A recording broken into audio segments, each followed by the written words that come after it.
Copper nozzle C is used for outer corner welding without wire feeding. Copper nozzle as 1.2 and less wire are universal, used for flat angle, inner angle, and outer angle welding. Copper nozzle BS16 wire below 1.6 is universal, used for flat angle, inner angle, outer angle welding.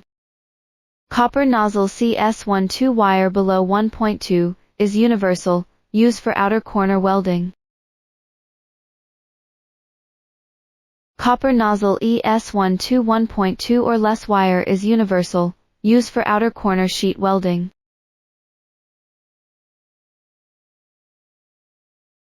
Copper nozzle FS16 wire below 1.6 is universal, used for outer corner wire feeding welding. Copper nozzle AS20 2.0 is universal and is used for flat angle, inner angle and outer corner welding.